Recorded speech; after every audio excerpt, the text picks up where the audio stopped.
The Seven Dials Mystery, Chapter 28. Suspicions. It was just on the appointed hour of 12 o'clock that Bundle and Lorraine entered the park gates, having left the Hispano at an adjacent garage. Lady Coote greeted the two girls with surprise but distinct pleasure and immediately pressed them to stay to lunch. O'Rourke, who had been reclining in an immense armchair, began at once to talk with great animation to Lorraine, who was listening with half an ear to Bundle's highly technical explanation of the mechanical troubles which had affected the Hispano. "And we said," ended Bundle, "how marvelous that the brute should have broken down just here. Last time it happened was on a Sunday at a place called Little Spedlington under the hill, and it lived up to its name, I can tell you." "That would be a grand name on the films," remarked O'Rourke. "Birthplace of the simple country maiden," suggested Socks. "I wonder now," said Lady Coote, "where Mr. Thesiger is." "He's in the billiard room, I think," said Socks. "I'll fetch him." She went off. But it had hardly gone a minute when Rupert Bateman appeared on the scene, with the harassed and serious air usual with him. "Yes, Lady Coote, Thesiger said you were asking for me." "How do you do, Lady Eileen?" He broke off to greet the two girls, and Lorraine immediately took the field. "Oh, Mr. Bateman, I've been wanting to see you. Was it you who was telling me what to do for a dog when he is continually getting sore paws?" The secretary shook his head. "It must have been someone else, Miss Wade. Though, as a matter of fact, I do happen to know." "What a wonderful young man you are," interrupted Lorraine. "You know about everything. Won't you keep abreast of modern knowledge?" said Mr. Bateman seriously. "Now, about your dog's paws?" "Terence O'Rourke," murmured Sotto Voce to Bundle. "'Tis a man like that writes all those little paragraphs in the weekly papers. It is not generally known that to keep a brass fender uniformly bright, etc. The Dorper beetle is one of the most interesting characters in the insect world. The marriage customs of the Fingalese Indians, and so on. General information, in fact." "And what more horrible two words could you have?" said Mr. O'Rourke, and added piously, "Thank the heavens above, I'm an educated man, and know nothing whatever upon any subject at all." "I see you've got clock golf here," said Bundle to Lady Coote. "I'll take you on at it, Lady Eileen," said O'Rourke.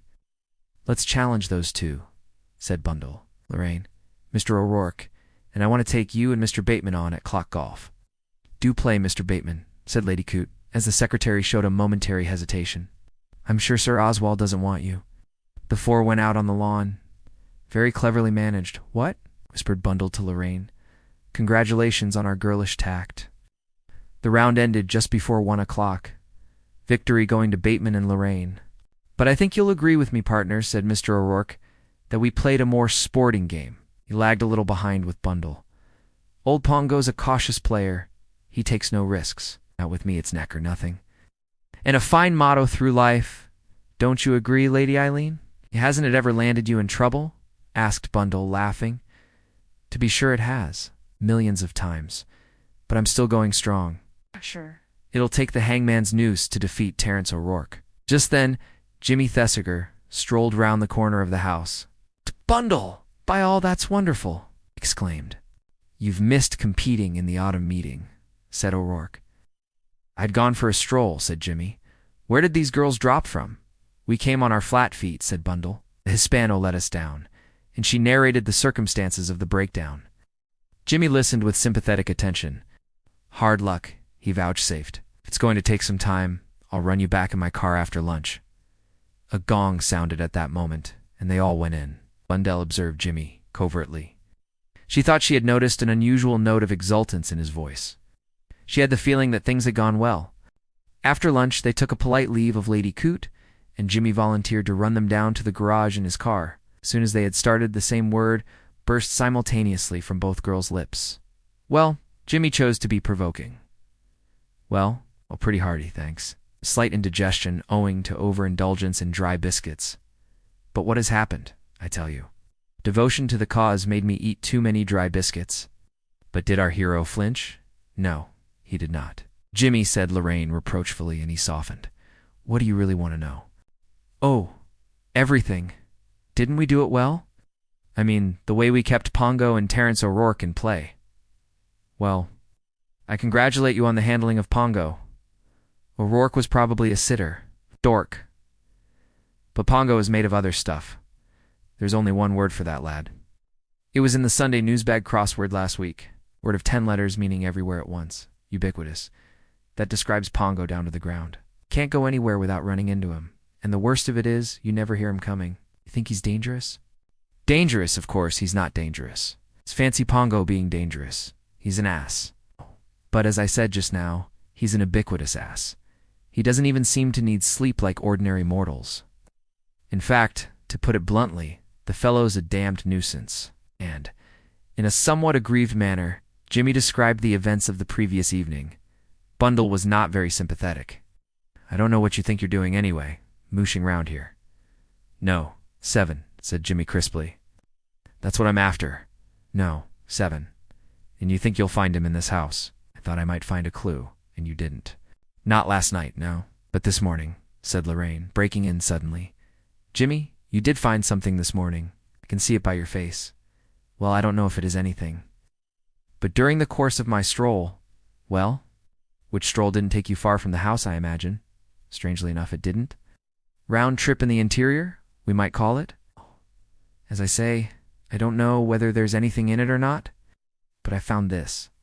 With the celerity of a conjurer, he produced a small bottle and tossed it over to the girls. It was half full of a white powder. What do you think it is? Asked Bundle. A white crystalline powder. That's what it is, said Jimmy. And to any reader of detective fiction, those words are both familiar and suggestive. Of course, if it turns out to be a new kind of patent tooth powder, I shall be chagrined and annoyed. Where did you find it? Asked Bundle sharply. Ah, said Jimmy, that's my secret. And from that point, he would not budge in spite of cajolery and insult. Here we are at the garage, he said. Let's hope the high-mettled Hispano has not been subjected to any indignities. The gentleman at the garage presented a bill for 5 shillings and made a few vague remarks about loose nuts. Bundle paid him with a sweet smile. It's nice to know we all get money for nothing sometimes, she murmured to Jimmy. The three stood together in the road, silent for the moment as they each pondered the situation. I know, said Bundle suddenly. Know what? Something I meant to ask you, and nearly forgot. Do you remember that glove that Superintendent Battle found? The half-burnt one? Yes. Didn't you say that he tried it on your hand? Yes, it was a shade big. It fits in with the idea of its being a big, hefty man who wore it. That's not at all what I'm bothering about. Never mind the size of it. George and Sir Oswald were both there too, weren't they? Yes. He could have given it to either of them to fit on. Yes, of course. But he didn't. Chose you. Jimmy, don't you see what that means? Mr. Thesiger stared at her. I'm sorry, Bundle. It's possibly the jolly old brain isn't functioning as well as usual, but I haven't the faintest idea what you're talking about. Don't you see, Lorraine? Lorraine looked at her curiously, but shook her head. Does it mean anything in particular? Of course it does. Don't you see? Jimmy had his right hand in a sling. By Jove, Bundle, said Jimmy slowly. It was rather odd now I come to think of it. It's being a left-hand glove, I mean. Battle never said anything. He wasn't going to draw attention to it. By trying it on you, it might pass without notice being drawn to it, and he talked about the size, just to put everybody off. But surely it must mean that the man who shot at you held the pistol in his left hand. So we've got to look for a left-handed man, said Lorraine thoughtfully. Yes, and I'll tell you another thing. That was what Battle was doing looking through the golf clubs. He was looking for a left-handed man's. By Jove, said Jimmy suddenly. What is it? I don't suppose there's anything in it, but it's rather curious. He retailed the conversation at tea the day before. So Sir Oswald Coote is ambidextrous, said Bundle. Yes, and I remember now, on that night at Chimneys, the night Gary Wade died, I was watching the bridge and thinking idly how awkwardly someone was dealing. And then realizing that it was because they were dealing with the left hand, of course it must have been Sir Oswald. They all three looked at each other. Lorraine shook her head. A man like Sir Oswald Coote, it's impossible. What could he have to gain by it? It seems absurd, said Jimmy. And yet, 7 has his own ways of working, quoted Bundle softly. Supposing this is the way Sir Oswald has really made his fortune? But why stage all that comedy at the Abbey when Heedy had the formula at his own works? There might be ways of explaining that, said Lorraine. The same line of argument you used about Mr. O'Rourke. Suspicion had to be diverted from him and placed in another quarter. Bundle nodded eagerly. It all fits in. Suspicion is to fall on Bower and the Countess. Who on earth would ever dream of suspecting Sir Oswald Coote? I wonder if Battle does, said Jimmy slowly. Some chord of memory vibrated in Bundle's mind. Superintendent Battle plucking an ivy leaf off the millionaire's coat. Had Battle suspected all the time?